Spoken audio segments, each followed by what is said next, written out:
وقد أمروا أن يكفروا به ويريد الشيطان أن يضلهم ضلالا بعيدا.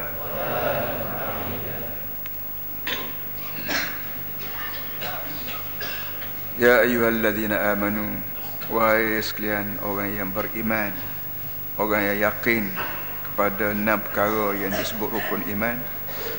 Ati'ullah, kenalah taat kepada Allah. Wa ati'ur rasul, dan kamu juga diminta taat kepada Rasul. Wa ulil amri minkum, dan juga pemerintah daripadamu orang mukmin. Fa in tanaza'tum fi syai', sekiranya berlaku timbul persisihan mengenai apa saja, farudduhu ilallahi war rasul, maka hendaklah kamu semua pulang balik isu balas tadi kepada Allah dan Rasul. In kuntum tu'minuna billahi wal yawmil akhir, sekiranya kamu benar-benar beriman dengan Allah dan beriman dengan hari akhirat. Dzalika khair wa ahsanu ta'wila, itulah cara yang terbaik dan lebih comel dari segi takwil, dari segi pentafsirannya. Alam tara ila alladhina yaz'umuna annahum amanu bima unzila ilayka wa ma unzila min qabluk. Adakah kamu tidak lihat, tak perhati kepada orang yang menganggap dirinya beriman dengan apa saja wahyu yang diturun kepadamu dan juga yang diturun kepada nabi-nabi sebelum daripadamu? Yuriduna an yatahakamu ila taghut, orang yang merasa dia beriman tadi masih lagi mau tunduk kepada hukuman taghut. Wa qad umiru an yakfuru bih, sedangkan telah pun diperintah kepada mereka supaya mereka kufur dengan taghut.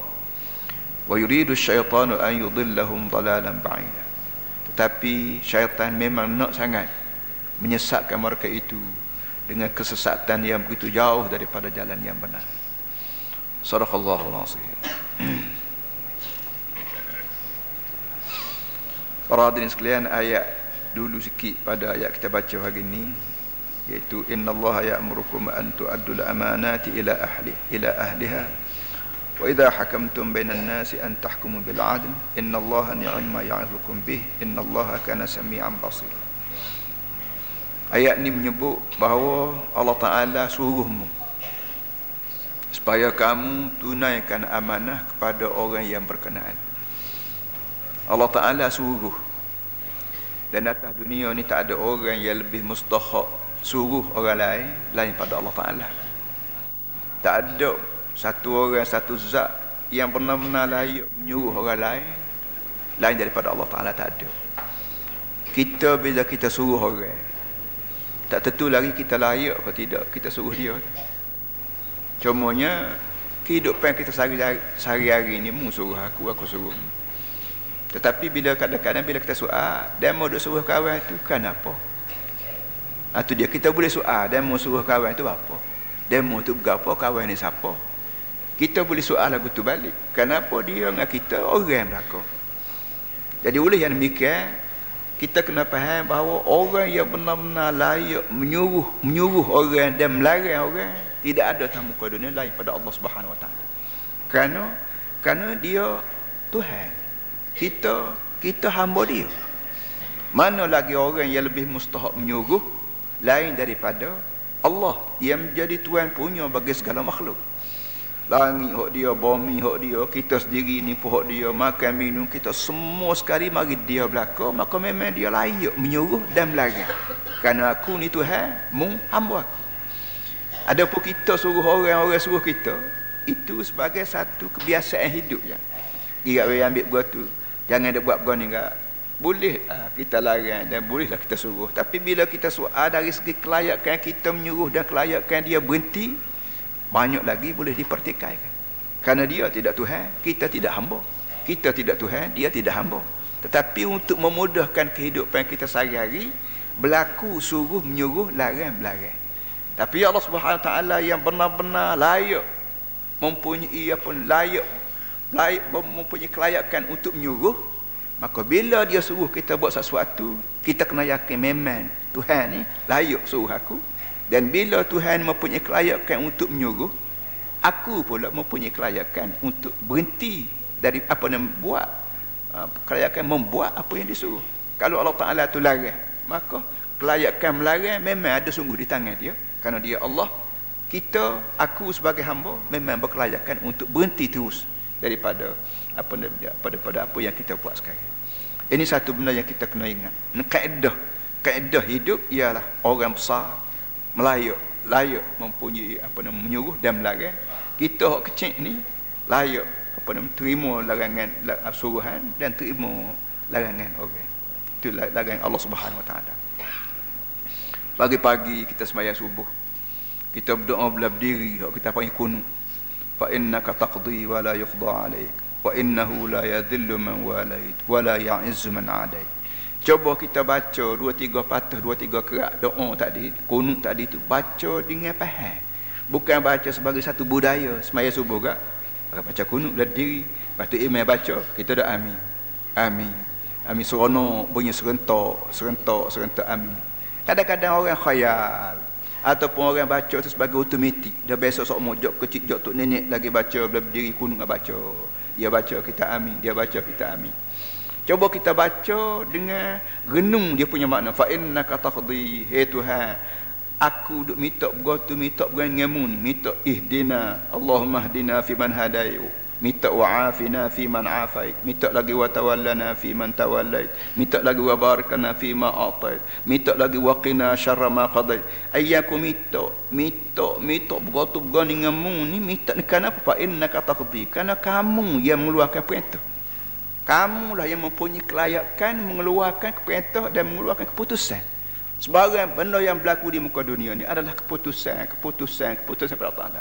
Hari ni cerah macam tak ada jerbu. Ini siapa keputusan siapa? Keputusanmu. Selama kini berapa kali susahnya kami. Semua air nak suilan jerbu. So buat benih hujan lah. Gatu gan ini buat tak reti. Kenapa? Kenapa innaka taqdi? Kerana mu yang mempunyai keputusan. Wala yuqda alaik, tak ada siapa yang boleh buat keputusan untuk mu tunggu. Tak ada. Kita baca melaku tiap-tiap pagi ni bukan apa-apa, baca untuk menambahkan keyakinan kita bahawa Allah memang Tuhan sungguh. Kenapa? Fa innaka taqdi. Aku ni hamba-Mu sungguh. Kenapa? Wala yuqda alaik. Tak ada siapa yang boleh buat keputusan untuk mu tunduk. Tak ada. Isi betul-betul pan masuk benda tu dalam kepala kita, maka semakin sehari semakin bertambah ubudiyah kita kepada Allah Taala dan semakin meninggi semangat uluhiyah kita kepada Allah Subhanahu Wa Taala. Wa innahu la yadhillu man walait. Apa ni reka yang keduanya, wa innahu la yadhillu man walait. Sesungguhnya tidak akan jadi hina orang yang kamu buat sari, orang yang kamu buat kawan. Mana-mana orang yang membuat kawan dengan dia, maka sepatutnya lah aku berkawan dengan dia sama. Katalah kat aku ni nak kata berapa, marahlah kat aku nak marah berapa sekalipun, aku yakin aku tidak akan hina bila aku berkawan dengan orang yang sayang. Orang yang Tuhan sayang atas muka dia, Nabi. Bila Nabi tak ada, waris Nabi. Kita mesti berkawan dengan waris Nabi. Dan orang yang disebut tok guru, yang disebut tok lebah, tok ayah ni gelaran masyarakat menandakan kita ni diakui sebagai tok guru. Dan bila kita diakui tok guru, kena jaga molek status tu. Jangan jadi kita ni khianat. Orang duk anggap kita ni waris Nabi, tahu-tahu waris Firaun. Itu satu apa, berkhianatan dari berkhianatan amanah yang diberi oleh masyarakat. Dengan cara lagu tu, automatik kita tidak akan mengendah orang yang kata uduh kita. Sekiranya kita turut Nabi Muhammad SAW, kita turut siddiqin, syuhada, salihin. Dengan cara lagu itulah barulah orang panggil dunia ni mantap. Pemikiran orang tidak celaru. Kerana tiap-tiap orang pegang teguh dengan wa innahu la yadhillu man walait wa la ya'izzu man adait. Dan tidak akan melia orang hak kamu buat bala. Mana-mana orang hak mu buat bala Tuhan, orang tu walau duit banyak, pakak tinggi, pengaruh luas sekalipun, dia tidak melia, dia hina. Sebab tu aku tak sibuk berkawan dengan orang yang hak musuh, hak mu hina. Dengan cara lagu tu kita tidak tertipu. Kita tidak tertipu dengan orang panggil umpan dunia. Umpan dunia ni, umpan syaitan ni apa dia? Tuhan sebut dalam ayat Zuyina lin-nas hubbu syahwat. Apa nama ni? Harta banyak, pangkat tinggi, otina, comel, gapo lagi. Ni orang panggil umpan. Yang biasa digunakan oleh syaitan untuk kain orang. Jadi kepada kita hok yang reti ni, kita makan upah sudahlah, jangan duk telan dengan mata-mata kain tu, jangan jadi dengan cara lagu tu kita boleh bergemuk tubuh kita boleh kuat iman kita kerana upah hok Tuhan buat tu kita makan saja, kita makan upah saja, kita tidak makan kain hok syaitan duk pegang dia punya bau tu. Dengan cara lagu tu barulah kunut kita, doa kita tu terpakai kerja. Tidaklah kata kunut semata-mata kita baca kerana untuk guru ajar aja, kita sendiri tak tahu berapa, ini silapan kita pada. Itu ya'murukum. Innallaha ya'murukum. Allah Ta'ala suruhmu. Bila Tuhan suruh, maka dia berkelayakan menang untuk menyuruh, dan kita sebagai hamba berkelayakan menang untuk terima suruhan dia. Yang keduanya, amanah. Amanah ni orang kita Melayu pun guna perkataan amanah juga. Mana bahasa Arab amanah, bahasa Melayu pun amanah juga. Kerana boleh jadi payah kita nak cari bahasa Melayu yang benar-benar mencakupi dan benar-benar apa ni orang panggil mengandungi segala makna amanah. Ya tak ya, dengan segala rendah hati kita pun guna perkataan yang sama dalam bahasa kita Melayu. Payah nak terjemah. Benar apa amanah? Amanah ni kalau kita bubuh makna cara mudah agak, ialah barang orang kita supaya kita guna barang ni dengan sempurna molek. Barang orang buih kita dan dia minta kita jaga molek, tu apa panggil amanah lah. Apa kita kata ni amanah kawan dia, amanah kawan pada orang tu. Orang nak pergi ke Mekah, orang nak pergi Kuala Lumpur, kita kirim kain selaka kerepuk sebuku kau ni barang hak kirim kawan dia, kawan barang kawan kirim kedai ni minta tolong siapa lah pada orang sikit-sikit, pada anak kau, pada kawan apa semua sekali. Benda lagu ni orang panggil amanah. Ya, benda tu bila kita terima, pegang saja barang tu sudah. Barang tu orang panggil tanggungjawab atas kepala bahu kita. Selagi kita tak wagi barang tu pada orang, selagi kita tidak sempurna amanah ni, maka selama itulah kita duk junjung. Orang panggil ala zimmah. Dalam bahasa kitab fiqh dia panggil ala zimmah. Tanggungjawab kita. Tanggungjawab kita duk junjung barang tu. Waktu kita junjung tu kita boleh pahala. Bila kita terlepas beri kat orang tu pun kita boleh pahala juga. Kenapa? Kita kerana sempurnakan amanah. Bila kita tidak sempurna amanah ni, barang tu jadi dosa. Dosa pah mati. Junjung siang malam pagi petang, sutuk langit, sutuk bumi. Duk junjung. Kenapa? Kerana kita tidak sempurna amanah orang. Sebab tu amanah-amanah ni, benda ni benda penting, kena pilih-pilih orang. Apa nama ni, untuk menyempurnakan amanah ni, kerana bukan semua amanah ni dapat dipikul oleh orang ya, oleh orang yang tidak faham. Di antara amanah orang kita Tuhan lah. Di antara amanah Allah Taala beri kita ialah Islam.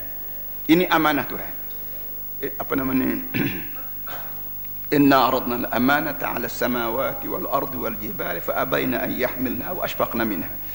Di antara amanah yang paling berat manusia mikul ialah amanah Allah Ta'ala sendiri kepada kita.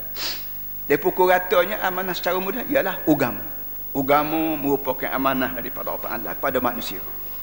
Benda ni berat tak beratnya Tuhan dalam ayat tadi, inna aradna ni siapa langit yang begitu hebat tak terima nak pikul amanah Tuhan. Allah Ta'ala seruh agama ni supaya langit tolong buat, tolong laksana. Langit kata, langit minta maaf. Begitu juga bumi yang begini luar, begitu juga bukit buka yang begitu batu berpatu penjala kerah apa semua tak mahu belaka. Tapi kita kedai Tuhannya kita pergi terima.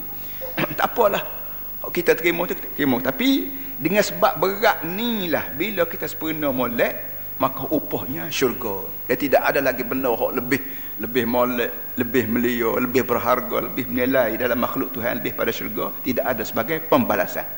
Dan Allah Ta'ala sebut dalam Quran, inna hadha kana lakum jazaa wa kana sa'yukum mashkura.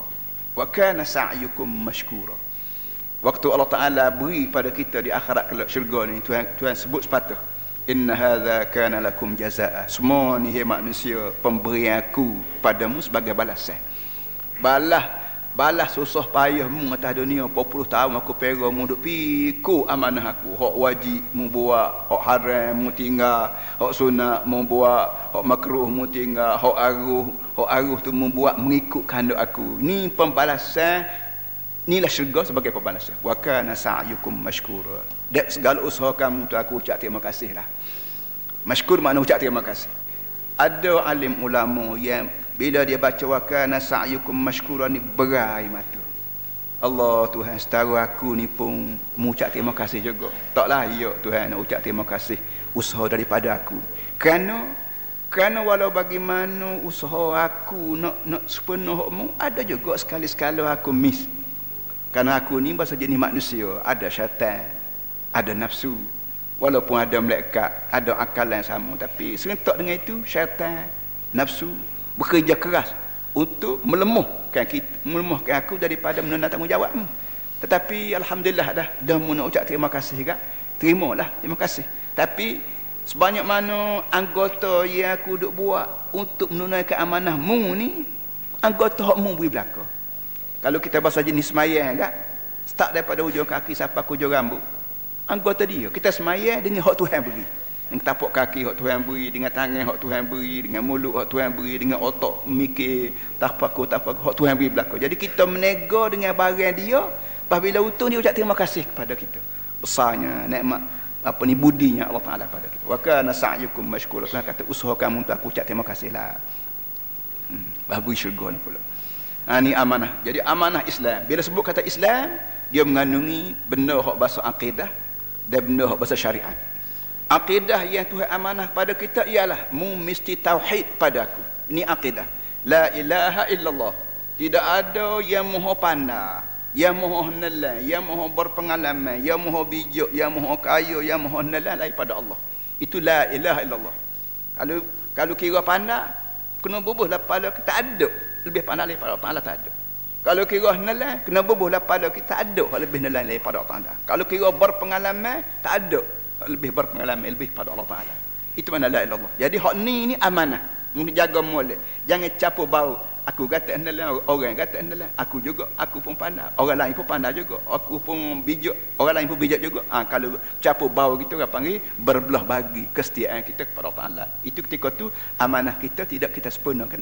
Amanah Tuhan tidak kita sempurnakan dengan baik. Lepas tu bercampur dengan syariat lah. Lepas pada amanah, lepas pada akidah, dengan sendiri timbul amanah. Kerana akidah ni barang duduk dalam hati. Luar pada hati ni, orang panggil kaki, tangan, mulut, lidah ni, itu tindakan-tindakan, pelaksanaan. Itu orang panggil syariat. Kemudian, bila lagi ayat dulu juga, wa idza hakamtum bainan nas. Bila kamu buat putusan untuk orang ramai. Bainan nas. Nas mana orang ramai. Tak kira Islam, tidak Islam, tak kira Melayu, ke Cina, ke Arab, ke tak kira orang Eropah, ke orang Timur, ke orang Asia, ke mana. Asal kata orang, dan kamu buat putusan untuk mereka, antahkumu bil adl. Hendaklah kamu buat putusan dengan adil. Artinya, kita faham dah. Tuhan tahu awal lagi bahawa tidak semua manusia ni Muslim belaka. Kempen belah mana, dakwah belah mana, pujuk belah mana, wuguk belah mana pun orang ni tetap annas. Tidak kata al-muslim kulluhum dak. Kita nak buat lagu mana pun orang ni ada terima ajaran kita, ada tak terima. Hak terima tu kita panggil Islam, hak tak terima tu kita panggil kafir atau munafik. Tuhan tahu awal lagi bahawa masyarakat manusia ni mestilah masyarakat majmuk. Hak tu hak maknanya. Pusing kok mana pun masyarakat ni masyarakat majmuk. Tak lari dah. Kerana kalau Tuhan tahu bahawa semua manusia terima Islam belaka, dia tidak kata anta wa idza hakamtum bainan nas. Dia tentu kata wa idza hakamtum bainal muslimin antahkum bil adl. Bila membuat keputusan untuk orang Islam belaka, Melayu pun Islam, Cina pun Islam, Arab pun Islam, apa semua sekali, maka apa nama, tentulah tidak Tuhan tak kata bainan nas, dia kata bainal muslimin. Tapi Tuhan tahu awal lagi manusia ni ada hak dengar kata, ada hak tak dengar kata. Sebab tu Tuhan buat ujung jatuhnya syurga sah, neraka sah. Kalau Tuhan tahu kita ni bila kerja kuat orang turut belaka, dia tak buat neraka, dia buat syurga sah. Jadi pusing kot mana pun dalih orang yang mengatakan Islam tak boleh pakai di Malaysia kerana masyarakat majmuk. Dalih ni dalih orang yang tak mengaji Quran, orang yang tidak masuk dekat dengan Quran, orang yang duk belajar benda lain, apabila mari Islam kan dia kecek-gatek walaupun dia tak tahu, dia kecek juga mengaruh tertentu. Kemudian hujung tu innallaha ni'ma ya'zukum bi. Di samping dia suruh, dia sepatutnya apa nama ni orang panggil tekan-tekak lah. Gua tu Tuhan suruh, gua ni Tuhan suruh, gua tu Tuhan suruh, gua ni Tuhan suruh. Dak, dia kata tidak masalah tekan-tekakmu, masalah nasihat. Innallaha ni'ma ya'zukum. Ini nasihat daripada aku kepadamu. Dan tidak ada penasihat yang paling baik untukmu hai manusia lain daripada Allah. Allah lah penasihat. Allah Ta'ala nasihat pada kita. Kerana kita sendiri diberi nafsu dan akal. Malaikat dan syaitan. Syaitan pun Tuhan beri kita duk kapit kita balik kiri. Malaikat pun duk kapit kita balik kanan.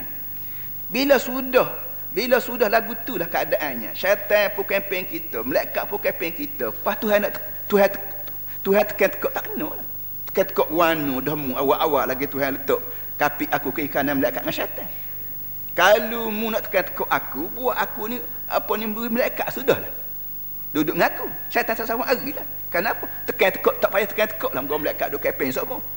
Tapi dengan sebab Tuhan duk kapit kita sendiri lagi, awal lagi Tuhan letak malaikat sekali dengan syaitan. Artinya kita sekali dengan buah syaitan, sekali dengan buah malaikat. Ketika tu Allah Ta'ala berisa lagi nak ugamu. Nak turut syaitan ke nak turut malaikat? Turut ugamu. Ugamu kata guan. Ugamu nak suruh turut syaitan ke turut malaikat? Ugamu ajar. Turut Islam, turut baik. Gunalah apa namanya kempen daripada malaikat supaya kamu boleh turut.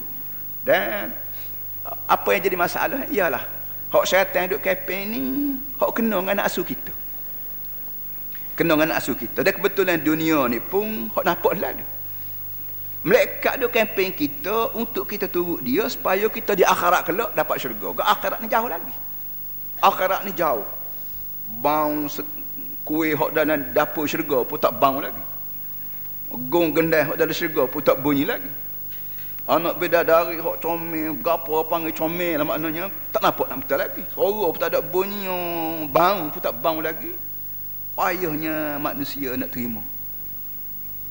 Syaitan nampak lalu. Cekor seluk dalam poket boleh pitih gulung. Apa lagi? Masuk.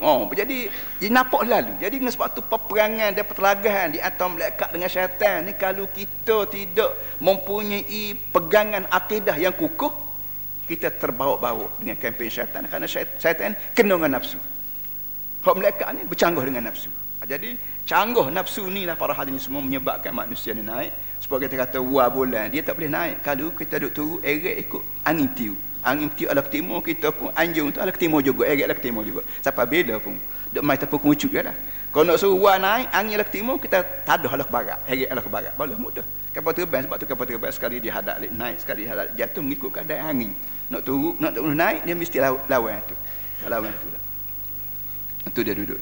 Dan kata orangnya bila kita tawaf di Baitullah, kita diajar tawaf belik kiri. Baitullah tu kita belik kiri jalan. Ni orang panggil canggah keadaan. Kalau Nabi Ibrahim bahasa jenis canggah. Kaabah tu bekas tangan Nabi Ibrahim. Dan Nabi Ibrahim sama-sama pergi dia melawan aku. Dia melawan pok dia, lawan mak dia, lawan raja dia, lawan berapa dia. Maka kita pun lawan kata. Pak Nabi Muhammad pun turut lawan sama benda. Tu kena faham tu apa ni asas hikmah tu orang panggil. Allah Taala kata aku nasihat kamu faham membawa diri sendirilah, moga aku berlaku cukup untuk mengemudikan bahtera hidup. Baik, mari hari ini pula ya ayyuhalladzina amanu atti'ullah wa atti'ur rasul wa ulil amri minkum. Hei orang mukmin, tadi dia kata idza hakamtum bainan nas, untuk orang belaka. Ada masa Tuhan panggil orang umum, tak kira mukmin, kafir, munafik, dan ada masa dia panggil orang mukmin saja. Kita duduk congok-angok ni hak mana ada dia hak tak mari ni, berasa nak jadi mukmin ke kau berasa tak sejadi mukmin. Kalau berasa nak jadi mukmin, dengar molek. Dengar molek kerana Tuhan manggil ni manggil orang mukmin. Kalau bila kita berasa bertagih nak jadi mukmin, dengar aku nak royak kamu. Kalau mu ni mukmin, pertama sekali ati Allah. Mu kena taat kepada Allah. Allah perintah kita supaya taat kepada dia. Dan bila dia suruh kita taat kepada dia tu, dia tidak guna dhamir ghaib. Bahkan dia guna isim zahir. Kalau dia guna dhamir, kita panggil ati'uni, dhamir mutakallim. Mungkin taat katku. Ya ayyuhalladzina amanu ati'uni.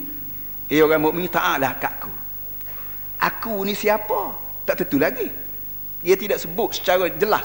Kalau dia sebut aku tu siapa? Sekarang dia nak perjelas dia ni siapa? Allah. Ya ayyuhalladzina amanu atti'ullah. Mu kena taat pada Allah. Mu tak kenal Allah tak saja jadi orang lah. Makna gitu duduk. Kalau Allah pun mu tak kenal juga, pun mungkin dia jadi orang. duk makan, duk isak nyawa-nyawa hak aku buat, duk telan air-air hak aku buat, duk pijak atas bumi hak aku buat, duk berjalan dengan kaki-kaki aku buat, duk menengok dengan mata-mata aku buat, tiba-tiba tak kenal lagi siapa dia, tuan punya matamu, siapa dia, tuan punya otakmu, selama tu umur hidup kamu tak kenal juga orangnya, tak usah jadi orang namanya. Itu cara sendirian yang pahit kepada orang yang tidak mengenali Allah dan tidak apa ni. Allah ni nama. Dan sebab tu bila kita nak buat apa, kita panggil bismillah, kita sebut bismillah dengan nama Allah. Orang boleh soal, apa Tuhan kata bismi? Apa dia tidak kata bizatillah, dengan zat Allah? Macam apa namanya? Bismillah. Apa Tuhan tak kata bizatillah-r-rahmanir-rahim? Dengan batang tubuh Allah, dengan zat Allah yang amat murah lagi amat kesian belah. Bahkan dia kata bismillah dengan nama. Nama lain, zat lain. Macam tiap-tiap orang, hamba ada nama, ada tubuh. Tuan-tuan semua juga ada nama, ada tubuh. Tubuh ni kira-kira serupa ya. Tubuh hamba, tubuh orang gagah, tubuh orang lemah, tubuh orang sakit, tubuh orang segar, tubuh orang kaya, tubuh orang miskin, tubuh orang bijak, tubuh orang bodoh. Dari segi tubuh serupa. Kaki, tangan, mulut, lidah, daging, darah, tulang, temalan serupa berlaku. Yang jadi beza orang dengan satu orang dengan orang lain ni kerana sifat. Dia ni kaya. Kenapa? Sifat dia nya rajin. Dia tu miskin, sifatnya malah. Dia tu hanalan. Kenapa? Kerana sifat dia gapo hanalan. Awak kerja, kau belajar, kau semua. Sifat. Sifat-sifat ni lah orang nama. Kaya, nama. Miskin, nama. Wa 'allama Adam al-asma'a kullaha. Tuhan ajar kepada tu Adam ni semua nama. Di atas muka dunia tak ada benda hok tak ada nama. Hok kita tak tahu juga piu pasal. Sebarang benda atas muka dunia ni semua ada nama, nama berlaku. Tak ada benda pun atas muka dunia ni bendanya ada, namanya tak ada. Ni tak ada. Sebab tu dunia law ni perkataan pelik-pelik keluar. Kenapa? Kerana benda ni baru keluar, maka dengan sendiri diberi nama. 2-3 hari baru ni hamba dijemput pergi ke universiti Bila Kebakian untuk meraih pelantikan seorang doktor ke peringkat profesor. Dan kaedah dia bila seseorang tu dia lantik menjadi profesor, diminta ceramah apa benda yang menyebabkan dia ni diberi title profesor. Maka dia kecek ke doktor. Dan bila saya cakap doktor, ada istilah dia. Istilah dia ni Tuhan dah punya tahu. Berapanya kata tak tahu. Kita duduk muka benda hak dia mengaji tak serupa dengan hak kita mengaji. Bila kita bercakap, ada istilah cara kita, dia tak reti pula. Bila dia bercakap, dia istilah. Waktu istilah cara dia, kita tak reti pula. Jadi nak royaknya, tak ada benda atas muka dunia hak tak ada nama. Sebab itulah timbul bermacam-macam nama, termasuklah istilah nama lah. Nama air yang begini, nama api yang begini. Dia kata kalau kita kapung, pergi dalam bilik kelas anak kita duk mengaji di universiti, bahagian sains dah kita panggil, bagi teknologi. Cikgu dia tulis tempat A campur Z jadi E. Gapo kau kata? A campur Z jadi E. Biasanya kalau A campur Z jadi Az. Tapi A campur Z jadi M, macam-macam passing. Gapo? Jadi istilah masing-masing, dia tiap-tiap benda ni ada nama berlaku. Jadi Allah Taala mempunyai nama dan banyak nama dia. Kenapa? Kerana benda kemampuan dia buat terlalu banyak. Dengan sendiri nama banyak juga. Tiap-tiap nama ada fungsi dia berlaku. Dan tiap-tiap fungsi itu menimbulkan rasa kejutan dalam hati kita, rasa hormat dalam hati kita, dan kita yakinlah bahawa aku tak boleh setara ni. Bila kita berasa aku tak boleh setara ni, berasalah hina-hina kita dan depan Allah SWT. Kerana Allah serba boleh. Apa saja pun benda yang kita fikir, ada berlaku nama pada Allah Taala. Kaya, ada nama kaya dia. Nelan, ada nama nelan pada dia. Apa nama ni, apa lagi? Bijak, ada nama bijak pada dia. Al-Muqtadir, Al-Muta'al, itu gini. Sebab itulah kita sebut bismi, dengan nama Allah. Dengan nama Allah yang bermacam-macam fungsi, bermacam-macam tujuan tu, dengan bermacam-macam tujuan, Allah itulah aku menulis, aku makan, aku minum, aku tidur, aku bangun, aku bercakap dengan nama dia. Maka dengan sendiri, tiap-tiap kali kita buat sesuatu, kita bercakap sesuatu, kita berasa bahawa aku duk buat begini ni, kalau banding dengan Tuhan ke, jauhlah lebih Tuhan daripada aku. maka dengan sendiri duduk keadaan ubudiyah kita terus menerus. Itu satu daripada hikmah kenapa Tuhan guna perkataan bismi, tidak kata bidzati. Dan sabbih isma rabbikal a'la. Hendaklah kamu cuci nama Tuhanmu. Dia tidak kata mungkin tasbih zat Tuhanmu, tak, zat nama tu. Hasil daripada nama itulah maka kita bertasbih pada Allah, bersih pada Allah, kerana nama Tuhan terlalu banyak. Dia tiap-tiap nama semua sekali memberi pengertian yang begitu sekali tinggi dan maha suci dan sebagainya. Itu kemudian sekarangnya dia sebut ati Allah, hendaklah kamu taat pada Allah. Allah itulah Allah yang zat yang nama Allah, baki lagi semuanya sifat-sifat dia belaka. Jadi oleh yang demikian bila Allah Taala tu begitulah duduknya, maka memang layak dan logik kita taat pada dia, kerana dia ni serba ada sedangkan kita ni serba tak ada. Wa ati'ur rasul, begitu juga hendaklah kamu taat pada rasul. Rasul maknanya orang suruhan. Bila kita suruh orang buat sekara, pahlala ni pun orang tu disebut rasul. Piung, postman tu orang panggil rasul. Kenapa? Dia jom bawa barang. Siapa dia suruh? Tuan surat tu suruh. Tuan surat tulis bohlah siapa, kita bayar upah dia 20 sen seteng. Bubuh dia pos, dia bawa. Saya mari ni kerana tuan surat suruh mari. Dia upah saya 20 sen. 20 sen ni capu jadi juta-juta, ambil dapat duit tu, gaji-gaji dia. Itu orang suruhan. Tak boleh tidak orang yang jadi postman mesti turut kehendak tuan surat. Surat kata lorong nombor sekian, dia serai pergi nombor sekian. Tuan surat kata tulis ni atas bukit sekian-sekian, dia naik suruh atas bukit. Dia tak ada seorang postman ambil surat tak segi aku jauh. Ini tidak postman. Berapa tak tahulah. Ini tidak postman. Begitu juga Allah Taala. Apa ni? Begitu juga Rasul Nabi Muhammad SAW. Baik Nabi Muhammad, baik Nabi Musa, baik Nabi Isa. Dia ni postman daripada Allah. Apa saja Allah Taala suruh, dia buat.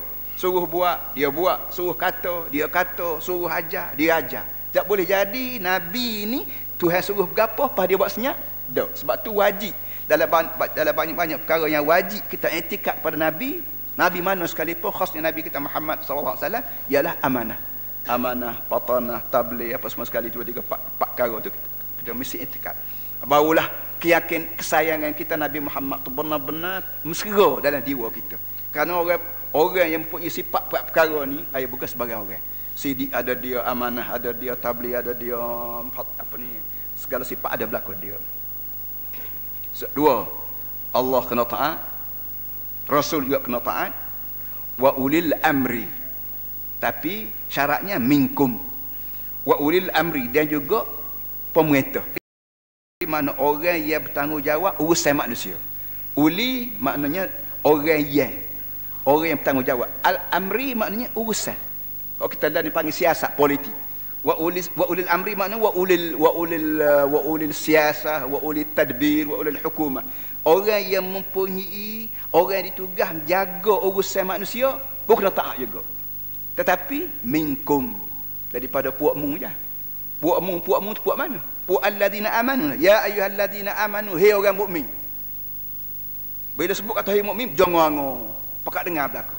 Tuhan ayat gapo ni? Tuhan kata kena taat pada pemerintah daripada puakmu lah, puak mukmin. Puak mukmin. Sebab itulah boleh apa sedaya upaya kita mesti lantik letak cakung atas kursi pemerintahan itu ulil amri daripada puak-puak alladzina amanu. Kalau tidak alladzina amanu, kira juga buang dia, ambil hak lain pihak alladzina amanu. Tu dia dulu. Itu menjadi kewajipan orang Islam. Tak usah nak kata ekstrim lah, tak usah nak kata pelampau lah, tak usah nak kata apa pun, belah tu lah benda. Kawan kena dengar perintah Allah Ta'ala. Bila demo tak betul, kawan kena usaha. Pertamanya, kawan nak usaha, kalau demo tidak minkum, tidak minal mukminin, kita pakai usaha supaya dia ni menjadi mukminin. Kalau tak kerah juga, tolak dia, ambil orang lain, bocong kat situ. Sebab tu kita di Malaysia ni, negeri kita ni tidak negeri komunis, alhamdulillah. Tidak negeri menggunakan diktator, alhamdulillah. Negeri kita ni menggunakan sistem demokrasi. Demokrasi maknanya pemerintahan rakyat mula daripada rakyat. Oleh yang demikian kita masuk tanding pilihan raya. Kira kempen juga, dakwah juga, usaha juga, tujuannya supaya kita nak lantik wakil rakyat tu daripada alladzina amanu. So, dan bila wakil rakyat tu beri pun belakang, dia lantik seorang ketua dia. Kalau kita panggil MB, kita panggil Perdana Menteri, pun daripada alladzina amanu. Kalau dia ni tidak alladzina amanu, kewajipan kita mengimankan dia. Usaha kalau dia ni Islam dah tapi tidak alladzina amanu, kita kira juga usaha juga dakwah dia, tegur dia, syarat ceramah apa semua sekali supaya dia ni jadi mukmin. Kalau pas sudah tak jadi mukmin juga, kita kira juga dia jadi alladzina amanu mula-mula lagi. Nak naik tu jenis alladzina amanu. Sebab tu kita guna perkataan pimpinan ulama. Pimpinan ulama membangun bersama Islam, kepimpinan ulama. Ni perkataan begini ni mencerminkan, menyalin daripada perkataan wa ulil amri minkum. Itu dia dulu. So, dua. Yang ketiganya pula, ati'ullah, Tuhan guna perkataan, betul Allah Tuhan guna ati'un. Begitu Rasul juga Tuhan guna ati'un. Tapi mari betul ulil amri, tak ada wa ati'un. Tidak kata ati'ullah wa ati'ur Rasul wa ati'un ulil amri, tak ada. Betul Allah ada ati'un, betul Rasul ada ati'un, betul ulil amri tak ada wa ati'un. Sedangkan wa ni orang panggil huruf ataf. Wa dalam bahasa Arab, dalam grammar Arab, dalam huruf Arab dia panggil huruf ataf. Ataf maknanya sambung. Ati'ullah wa ati'ur Rasul. Wa tu ada wa, ada. Wa tu dalam pengajian bahasanya nyambung. Jadi ya ayyuhalladzina amanu ati'ur Rasul. Kerana wa tu ataf pada ati'un, jadi wa tu buang ati'ullah masuk ati'ur Rasul. Itu cara. Kemudian mari pula wa ulil amri minkum. Jadi arti ya ayyuhalladzina amanu ulil amri minkum. Jadi begitu duduk. Ati'un tak ada. Kenapa tak ada ati'un? Kenapa tak ada ati'un pada ulil amri? Kerana jawabnya taat pada ulil amri ini ialah sambungan daripada taat pada Allah dan Rasul. Taat pada Allah dan taat pada Rasul. Ini bersendirian. Sebab itu sebab tu bila kita mengaji hadis, ada benda-benda hak Nabi buat yang tak ada dalam Quran. Seperti kita kata semaya. Allah Ta'ala suruh semaya. Dia tidak royak zuhur perkaat. Dia tidak royak subuh perkaat. Dia tidak royak rokok lagu mana, sujud lagu mana. Dia tidak royak. Tapi Nabi buat. Artinya ada benda-benda hak Nabi buat. Dan bila Nabi buat dalam Quran yang tak ada pun kita kena taat juga. Kerana ati'un tu ada untuk Nabi. Bersendirian. Taat pada Allah secara bersendirian. Taat pada Rasul secara bersendirian. Artinya power dan mandat telah diberi pada Nabi Muhammad SAW untuk berbuat sesuatu. Dan apa saja hak dia buat, maka dikira agama. Sebab tu orang panggil hadis-hadis ni qauluhu wa fi'luhu wa taqriruhu. Perkataan Nabi. Hak tak ada dalam Quran, Nabi kata. Perbuatan Nabi. Hak tak ada dalam Quran, Nabi buat.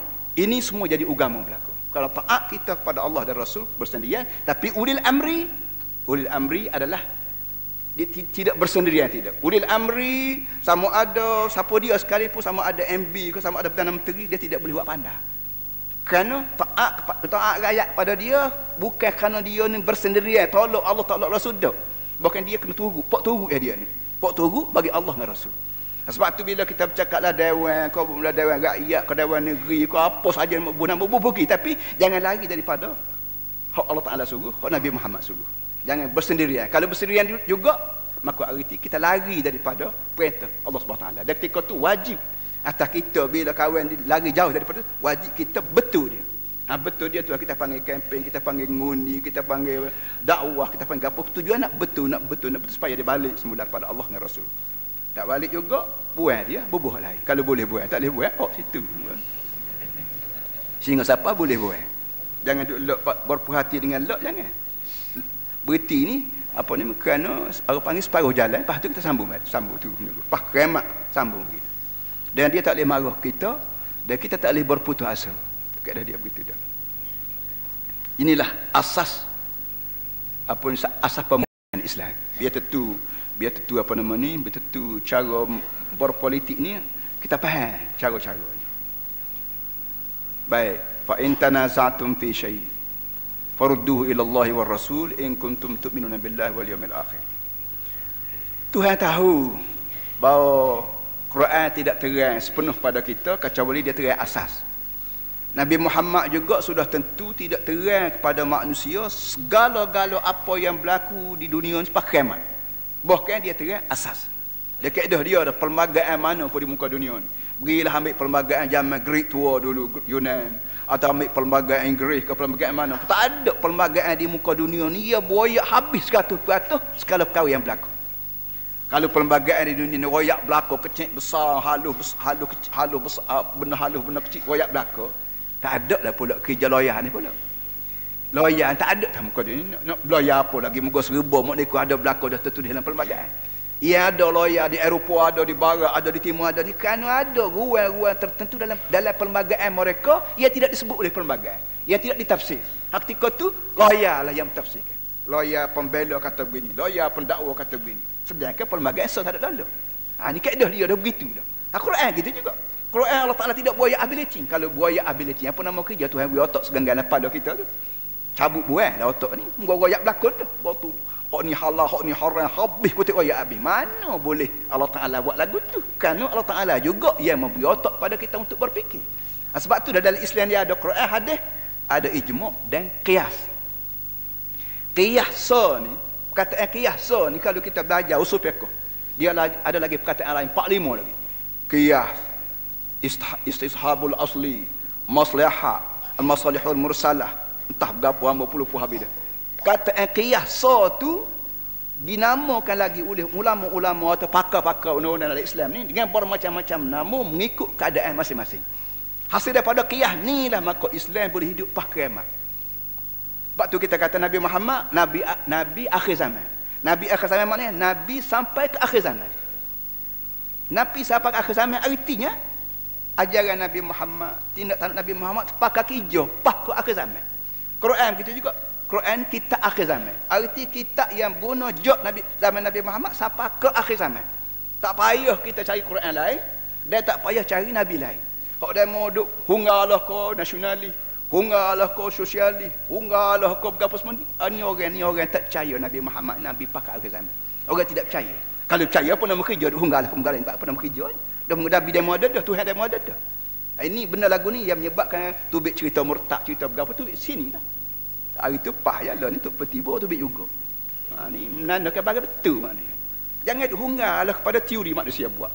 Tebal kita cari teori pandangan hak manusia buat. Manusia buat hanya setakat dunia aja. Mana boleh manusia cerdik siapa reti akhirat ni? Kalau dia beroyak perkara akhirat, kita boleh tanya dia mau tahu mi mana?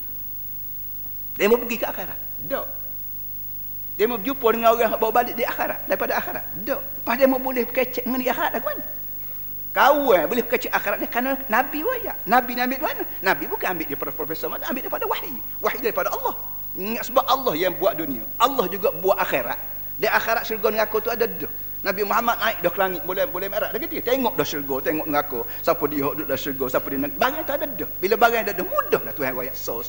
Jadi kita menupan Nabi Muhammad. Orang lain nak tupan siapa? Ini masalah tertentu. Yakin molek benda ni para hadirin semua, barulah orang panggil kedudukan kita ni kemah molek duduk. Sebab tu oleh kerana Allah Ta'ala tidak berayak semua, bukan dia rayak asas dalam Quran. Nabi Muhammad juga tidak berayak semua, bukan dia rayak asas-asasnya. Maka untuk nak membolehkan Islam sampai ke akhirat, sampai ke akhir zaman lah, maka di sana ada benda orang panggil qiyas. Qiyas ni maknanya kita ambil benda hak kita tak tahu lagi hukum dia, pelaga dengan hak kita tahu dah. Cerita ada mempunyai unsur persamaan di antara unsur munasabah di antara hak tahu dah dengan hak tak tahu lagi. Itu secara mudah. Maka dengan sendirilah tu. Mengikut cerita dia waktu bila timbul masalah qiyas dulu. Imam Syafi'i rahmatullah alaihi. Imam Syafi'i ini seorang tok guru yang mempunyai ilmu banyak dan diakui dia ni sebagai sahibul madrasah, maknanya orang mempunyai aliran pemikiran yang boleh ditiru oleh ramai. Dan orang yang mempunyai pandangan terlalu banyak. Bukan 4 orang, bukan Syafi'i, Maliki, Hanafi, Hanbali, dak banyak benar orang, berpuluh-puluh, boleh dia beratus. Sahabat-sahabat Nabi tu alim-alim belaka, mempunyai pandangan-pandangan bersendiri, tapi semua bertaut pada asas yang sah, iaitu Quran hadis. Tapi duka citanya walaupun banyak orang-orang yang mempunyai aliran pemikiran ni, tapi tidak meninggal kitab, tidak meninggal pusaka yang orang kemudian boleh menupang daripada kitab dia. Hak yang tinggal pusaka kaedah-kaedah tertentu ni hanya 4 orang ni. Syafi'i, Maliki, Hanbali, Hanafi. 4 orang ni dia mengajar dan dia menulis, dan ada juga anak murid dia tulis. Anak murid Imam Syafi'i tulis cakapan-cakapan guru dia, anak murid Hanafi tulis cakapan-cakapan guru dia. Maka daripada tulisan ni lah orang kemudian ni boleh meniru dan boleh menopang. Maka dengan sebab orang 4 orang ni tinggal tu maka tinggal 4 orang ni lah orang panggil sahibul mazhab, tuan punya mazhab. Hak lain lagi tu macam zahiri lah, macam entah apa lagi ni, kita nak menumpang dia tak boleh kerana tak ada kaedah ataupun asas kitab yang dia tinggal. Maka kita biarkan begitu saja. Itu dia duduk. Jadi Imam Syafi'i, dia mengikut ceritanya Imam Syafi'i baca Quran habis 70 kali. Nak cari betul mana yang mengatakan qiyas ni boleh. Betul mana ayat yang mengatakan qiyas ni boleh diguna untuk menjadi sumber hukum. Hak biasa duk dengar Quran, hadis, ijma'. Ijma' maknanya kata sepakat di antara tokoh-tokoh Islam, orang panggil ijma'. Baki lagi qiyas ni boleh ke tidak kita guna dia untuk buat dalil bagi Islam? Nak boleh ke kata tu, ya atau tidak Imam Syafi'i baca Quran 70 kali, lepas sekali tak jumpa lagi, baca 2 kali tak jumpa lagi, baca 3 kali tak jumpa lagi. Akhir sekali ni ikut ceritanya dia baca ayat fa'tabiru ya ulil absar, ya ulil albab, fa'tabiru ya ulil albab, ya ulil absar. Naklah kamu ambil iktibar. Dia kata ni lah buah. Hak ni. Fa'tabiru ni Allah Taala suruh kita ni orang Islam ni nak ambil iktibar. Ambil iktibar panggil ambil pelajaran daripada hak lepas tu. Daripada perbuatan orang, daripada tindak tanduk orang, daripada perangai orang lepas-lepas dah, mungkin ambil pelajaran. Mana sumber pelajaran ni selain pada hadis Quran ijma' adalah iktibar. Iktibar itulah qiyasnya.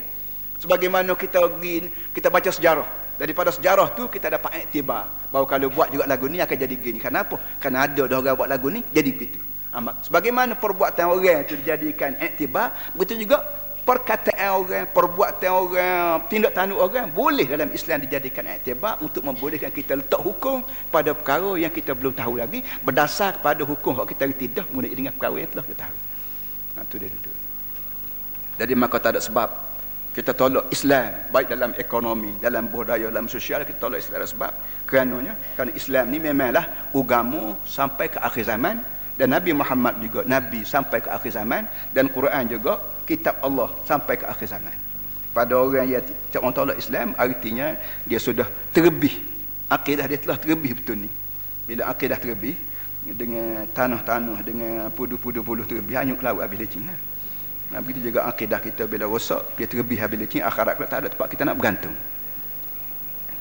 Benda boleh, tapi dengan sebab law ni gelombang penjajah tu masih kukuh lagi.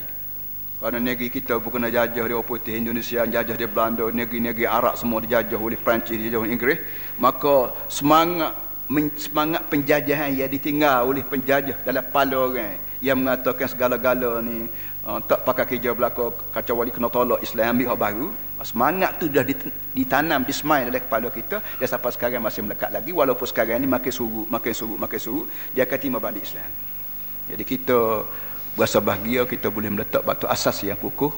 Kita tunjuk pada orang bahawa Islam boleh, bukan Islam dah bahasa jenis boleh. Fa in tanaza'tum fi syai'in farudduhu ila Allah wa Rasul. Oleh itu kalau timbul balah mengenai sesuatu, syai'in mengenai apa saja. Syai'in dalam pengajian bahasa dia panggil isim nakirah. Wan nakiratu tadullu 'ala al-umum. Nakirah ni artinya umum. Apa saja perkara yang kamu sisipkan sama sendiri, maka nak menyelesainya, farudduhu ila Allah wa Rasul. Nak pulang balik pada Allah dan Rasul. Pulang balik. Dia tidak kata pergi tanya Allah dan Rasul, dia kata pulang balik. Pulang balik artinya benda tu mari dia dah. Mari dia dah pacu dia tolak mari. Lepas tu kalau ada masalah apa, pulang balik. Supaya kita kata kalau mu sesat, balik semula. Kalau kita masuk dalam hutan, pas sesat tengah bukit, cara dia kena balik semula. Balik semula jujuk tengah. Lalu ikut air sungai, lalu ikut berapa. Kalau sesat pagi juga, jumpa gerah lah kita. Kena pulang balik. Balik ke pangkal, orang tua kata. Bila balik ke pangkal, ketika tu baru jelas keadaan. Ketika tu baru tahulah naik balik mana, jatuh balik mana, utara balik mana, selatan balik mana. Begitu juga masalah kita dunia Allah ni, bila sesat, bila timbul perbalahan, balik semula kepada Allah dan Rasul. Kerana Allah lah sumber segala penerangan, Rasul juga sumber punca segala penerangan, segala penjelasan. Kerana nabi-nabi itu dia membawa berita baik daripada Allah Subhanahu Wa Taala. Supaya dalam masalah Tuhan minta zakat, Tuhan suruh manusia keluar zakat. Summa turaddu ila fuqara'ihim. Ada hadis belum pada tunya. Maknanya bila orang dia ada harta banyak, faturaddu ala fuqara'ihim, dipulang balik harta kaya pada orang miskin. Zakat-zakat ni dipulang balik kepada orang miskin daripada orang kaya. Kenapa? Kerana orang kaya ni, dia jadi kaya ni bukan kerana dia duduk sorang. Tak. Dia guna orang miskin sebagai koli dia. Kita makan gaji kerana kita nak piti dia. Tak gitu kan? Maka kita buat kerja baik pun orang pejabat, baik pun orang swasta, baik korporat apa semua sekali. Kerana tenaga orang miskin ni lah orang kaya tu jadi kaya. Boleh yang demikian, sebanyak mana harta yang ada pada orang kaya tu bila lebih daripada sukatan tertentu, kalau kita panggil nisab, ketika tu kena pulang balik semula kepada pekerja yang kita yang miskin. Walaupun harta ni masuklah tabung mudah, tapi kena pulang balik semula. Cara Islam guna ibarat tu raddu ala fuqara'ihim ni menampak pada kita bahawa orang kaya tidak boleh mangguk, tidak boleh sombong kan dia kaya. Dia kena ingat bahawa sebanyak mana kekayaan yang masuk poket dia, tabung dia ni, mari daripada orang bawah, daripada orang miskin. Ketika tu kalau kita berasa kedekut pun insya-Allah akan hilang kedekut. Kalau kita berasa sayang, hilang berasa sayang, kan harta hak lebih ni harta orang. Allah Taala beri kat aku ni bagi membolehkan aku dapat pahala. Kalau orang kaya ni dia kalau orang kan nak sebut apa ni? Mana kalau orang kaya ni tanya, "Bapa Tuhan wi harta saya, pas dia suruh pulang balik pula, bapa tidak wi jadi awal lagi?" Dia ada hak tanya dah kita kan. Kita kata demo kena pulang balik, piti demo hak lebih daripada nisab ni, pulang balik pada orang miskin. Dia boleh tanya. Kalau pulang balik, bapa Tuhan wi kawan dulu, pas wi kawan pulang balik. Apa arti? Kalau kita cek cara mudah, kita kata kerajaan pusat duk ambil duit daripada kerajaan negeri. Dia ambil dulu, bagi pusat, pada pulang balik ke negeri pula. Di Kelantan dia ambil, bagi perak-perak dulu. Cukai di Kelantan ambil bagi pusat. Road tax di Kelantan ambil bagi pusat. Apa lagi? Bayaran hospital di Kelantan ambil bagi pusat. Bayaran pelajaran, banyak kan benda-benda hok duit tak masuk dalam tabung kerajaan pusat tu mari daripada negeri-negeri. Terengganu baik, Perak baik, Kedah baik, Kelantan baik. Bapa tak tinggal lalu. Pesen dia gitu. Jawab dia pesen dia nak memudahkan kerja, kena bui dulu kat aku, bui kat aku setambul. Lepas tu aku kirim baliklah dengan nama geran kau, dengan nama hutan kau, pandailah aku buat. Jadi orang lagu ni mudah bahasa bagi orang hok reti, tapi bagi orang ni, bagi orang ini kita kata gini. Kalau Allah Taala tidak bui ke demo dulu, hei orang kaya pitih ni, bahkan hok pitih demo tu habis ke demo, hok pitih koli tu habis koli lalu, tidak masuk tabung demo. Pas lagu mana demo nak dapat pahala. Demo nak dapat pahala di akhirat kelak kedua mana? Tentulah kalau Tuhan bui belaka duit ahli, Tuhan bui kali lalu. Duit lemah, Tuhan bui ke lemah lalu. Pas lagu mana demo nak dapat pahala sedekah? Zakat tidak pahala kan? Bila kita bui zakat, arti kita dapat pahala. Kalau Tuhan bui harta si pakai miskin terus pada pakai miskin, pahala hok dia raya tak ada lah. Tidak kemuju Allah Taala bagi ke demo dulu. Lepas tu pulang balik. Kenapa pulang balik? Hakikatnya Tuhan nak bagi pahala ke demo melalui cara tu. So, yang keduanya, cara mana demo nak mengiratkan hubungan di antara token dengan boroh. Boroh dengan token ni mesti ambil hati boroh. Barulah boroh ni buat kerja dengan tenang molek, dengan suka hati. Kenapa? Baik token. Baik. Kalau harta boroh boleh boroh lalu, harta orang kaya boleh ke apa? Pas lagu mana demo nak mengiratkan hubungan di antara miskin dengan antara demo dengan orang miskin? Bila akhir tahun dia berkata, "Amat, ya ni 10,000 buat game. Ni 5,000. Ni berapa ribu?" Keseronok kata. Walaupun piti-piti kita dah, tapi seronok bila orang tu beri kepada kita berasa sayang ke dia.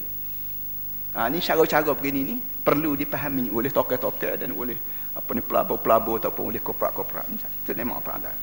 Sebab tu Allah Taala sebut ni, aku buat manusia tak serupa, ada kaya, ada miskin. Kalau aku kaya belaka, mung tak berkandak pada pitih aku tak berkandak pitih mung. Maka hubungan di antara manusia dengan sama manusia ni putus. Tak ada apa. Jadi perbuatan kayu bukit ni, cara mu, aku cara aku. Tak ada kasih-kasih satu sama lain. Kita ni tidak patah kayu orang. Allah comel, tak ada lah. Lebih pada ajaran Islam tak ada. Sebab tu Tuhan challenge dalam Quran, fa'tu bi suratin mislih. In kuntum tu'minuna billahi wal yawmil akhir. Tuhan kata kalau mu balah apa saja pun balik semula pada Allah. Sekiranya mu ni bahasa mukmin, Kalau mu ni bahasa mukmin beriman Allah dengan Rasul, lagu itulah benda. Iaitu apa saja perbalahan balik pada Allah dengan Rasul. Masalah bank, masalah budaya, masalah sosial, masalah apa saja pun pulang balik pada tanya Allah, buka Quran, tanya Nabi, buka hadis Nabi Muhammad SAW. Kalau mu beriman, kalau mu kafir, tak ada arah lah. Ni buah cekik.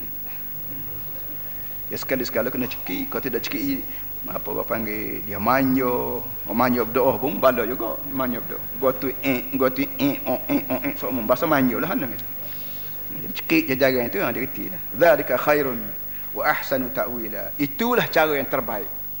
Wa ahsanu ta'wila, dan cara pemikiran yang cukup baik, cara pemikiran yang cukup comel, dan cara keseluruhan yang baik. Tak ada cara lain pada semua sekali mesti dirajak pada Allah dan Rasul. Sallallahu ala sayyidina Maulana Muhammad wa ala alihi wa sahbihi. Alhamdulillah rabbil alamin. Subhanakallah wa bihamdika asyhadu an la ilaha illa anta astaghfiruka. Subhanakallah wa bihamdika asyhadu an la ilaha illa anta astaghfiruka. Sallallahu alaihi wasallam. Sekali lagi hamba beri pengumuman ya, iaitu Ijtima' Muslimat berkenaan dengan kesihatan muslimat.